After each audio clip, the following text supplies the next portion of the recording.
Every month, players of Raid Shadow Legends get an opportunity to obtain a legendary champion like this for absolutely free. All you have to do is play the game, do dungeons, pull your shots, do things that you normally be doing in the game, and the champion is yours for free. Every month without fail, we're expecting one like this. So when a fusion is coming up for the month of May, we expect it to be something good or something bad or something in between. In this video, I want to take a look at this new legendary champion that is the fusion for the month of May. And yes, you guessed it, it will be a fragment fusion, which is easier than the old school fusion we did in the month of April. So by the end of this video, I will help you decide, or you will decide on your own, whether you want to get this champion or totally skip out on it, like some people hate fusion so much. We can't deny the fact that it's still a free legendary champion for you can obtain if you have the resources saved up. So a fusion prep will be required this week, at least for you to get this fusion. And finally on the 11th of May, that's when this fusion is launching. So in this video, I want to take a look at her skills. Yes, it's the champion. From the design, you can see the desert background, so you can already guess that this will be a barbarian faction, right? So that's usually how they look in terms of their character design, and their background is usually in the desert and skimpy dressed champions, almost looking like an ox champion, though with all those horns behind her or something, but it's just the skull of her enemies that she's killed. So good character design and really bad looking face right there. We are not concerned about the character design for this champion. Is a normal barbarian faction champion. Nothing special about her, nothing special about the weapon she's holding either. But what is really gonna be special about this champion is her skills. So I'll not waste your time. Let's head over to the skills and see what this champion brings to the battle. Right there on the A1, this champion is going to have a splinter steel ability on the A1 right here. An attack based champion, legendary like I said, but a spirit affinity champion. On the A1, this skill, what does it do? Has a 30% chance of placing a stun debuff for 1 turn. The second hit, that's a first hit, right? The first hit will be a 30% chance of place stun. That's a good A1, no doubt. The second hit has a 30% chance of placing 60% decrease defense. That's also a good A1. So stun and decrease defense on an A1 is good, especially in a legendary. You normally see just one, either stun or decrease defense. So it's a 30% chance. Can it be booked up to? Yes, it can be booked up to a 50% chance. Damn. So you have 50% chance to stun, 50% chance to place decrease defense. It's not a reliable way of stunning or decrease defense, but it's useful, better than an A1 that just does nothing, right? All right. On the A2, this champion will spend books on this A2. It will be on a 3-turn cooldown, but what does it do? It attacks all enemies. Like I said, this is an attack-based champion, so they're expecting this champion to be used in damage content like the arena, I guess, or against wave content. So that's my guess initially from seeing an attack-based champion with an AoE. But what does this AoE do? It will ignore 20% of each target's defense. That is what nukers do. They kind of ignore your defense, either through the artifacts you put on them or through their skills built-in ignore defense right here, or even through decrease defense that you put on your the enemies. So this champion already has 20% ignore defense coming in right here with this AoE hit. It also has a 75% chance of placing decrease defense for 2 turns. Now that's why I have a problem. Are you a debuffer or are you a nuker? Tell me, because you're going in there and you're ignoring 20% of your defense, but you're not placing this decrease defense before you ignore the defense and hit them.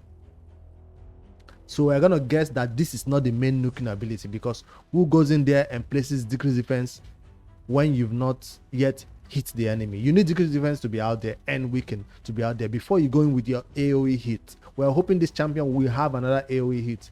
Maybe this is just the teaser before the big nukes, but a skill that ignores 20% of the defense should be an AoE hit, the main damage hit, in my opinion. This debuff cannot be resisted if Alsgor Crimsonhorn is on the same team. Who the hell is that? I tell you, that's the first time I'm seeing that name in Raid Shadow Legends. Is he a champion that's already been released, or one that is going to come or be released along with this champion? I didn't even mention her name. This is Jetni the Giant. She doesn't look as big as Alsgor the Warcaller, though. That's a giant. This one is just, maybe she's big in terms of her character design, but we'll see her in the game to see how she pairs up with other champions in height. Like Carvalax, who is unnecessarily bigger than everybody else in his design in the game. All right, so that's a skill, places decreased defense, has a condition to ignore, to not need accuracy if there's another champion right there in the battle. So you will decide whether you want this champion to be a decreased defense champion or you have somebody doing it for her to do her big nukes. But let's find out if this will be her nuke or the A3 will be the nuke. Attacks all enemies 2 times. Okay, now that's what we're talking about. Rotos, bye-bye.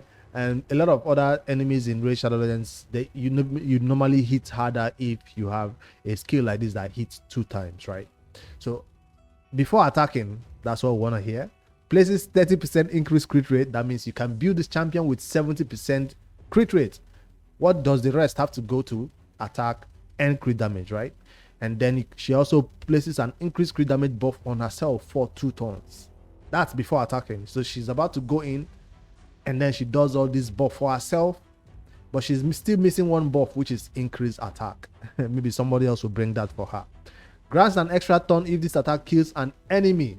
Kandrafon, basically Kandrafon, but Kandrafon does not buff himself then grants an extra turn, right?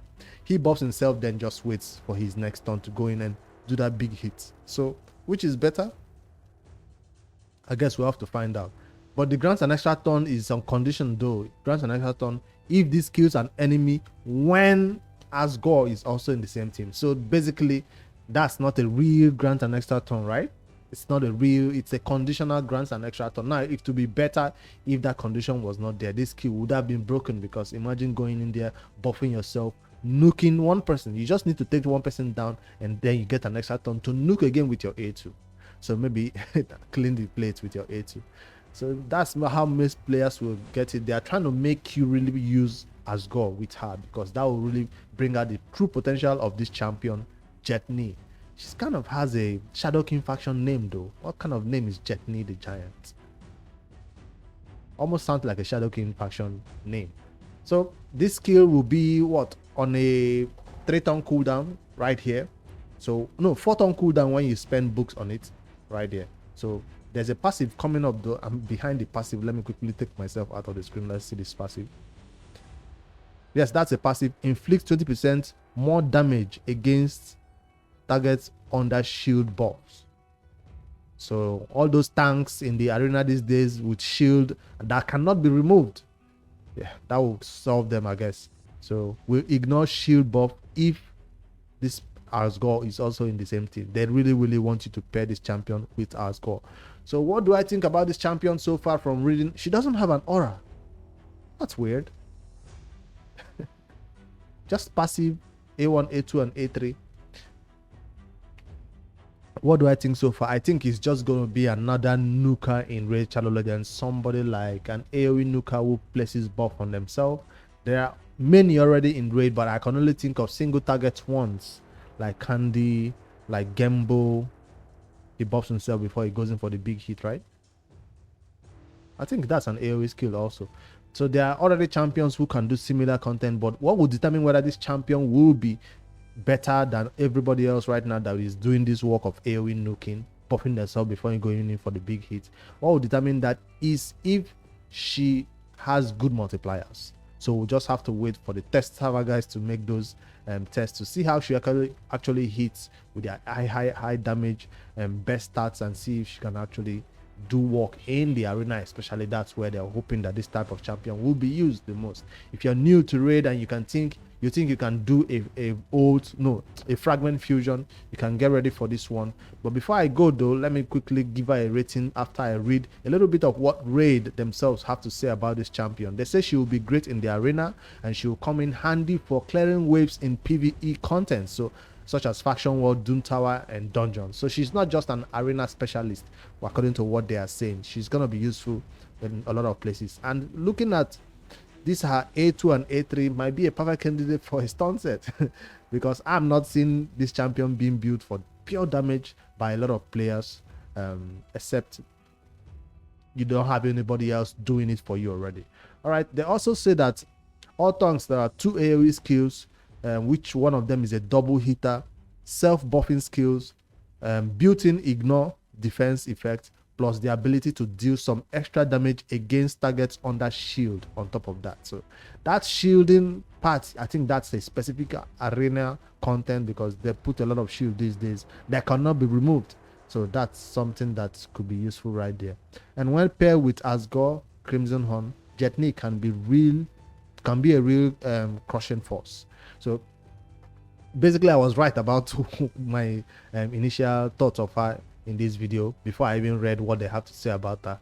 A AoE nuker, if you don't have one already, you might want to go for it. So the question now, you're wondering, will I be going for this on my main account? Will the Noob to Pro be going for that on that beginner account?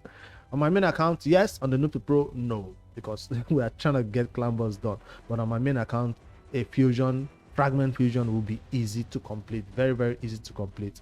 And yeah, I hope I get this champion. Again, the date will be 11th of May. That's when the fusion for Jetni the Giant will begin. What can you do to prepare right now is to stop spending your gems. If you're spending gems in all this Fire Knight and what do you call this thing again, campaign for champion training that is currently going on with all those weird rewards, you can just halt all that is happening and focus your gems and save some energy in your inbox. Even the, what do you call this thing now, the arena that just resets, where is it? Let me go to the game. Right here we have the clan that reset, clan reward. We have shop with 1000 right here that you can hold for 4 days. So you can maybe wait, don't buy this yet, you can maybe wait till, I don't think we can wait until that. Today is just what, today is May 4th, so that's gonna be 8. Still not enough 2 days. If you, yes, maybe you want to hold it for 2 days. I'm just looking for ways you can save up on resources before that day reaches. So maybe that's something you could do on your account, save some energy in your inbox. I'm not saving energy right now because I have enough gems to complete any fusion, so I'll be still doing my minnow farming for all the champions. So that's this new Jetni. I'd like to know your thoughts in the comment below.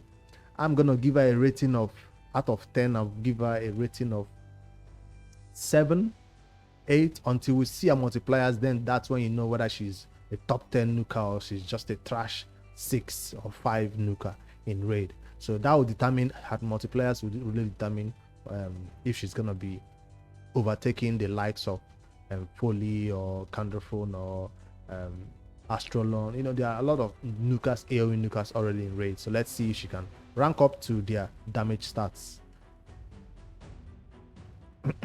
All right, guys, let me end it here. Let me know in the comments, like I said, if you are going for this fusion or you're going to be skipping out on it. Do you have enough resources after all these crazy shard pulls that we're going to be doing?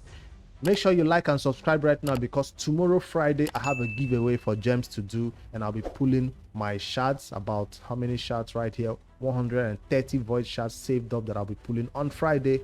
Early morning I'll be pulling 137 void shards. So make sure you don't miss that video to see what I'll get. Maybe I'll get the Lyrius the Proud that is part of that 10x on Friday. All right, let's see if this Jetni will be a game changer for raid, or she's just gonna be another one that people just complain about and totally ignore and put in their vault and not use. Later, guys.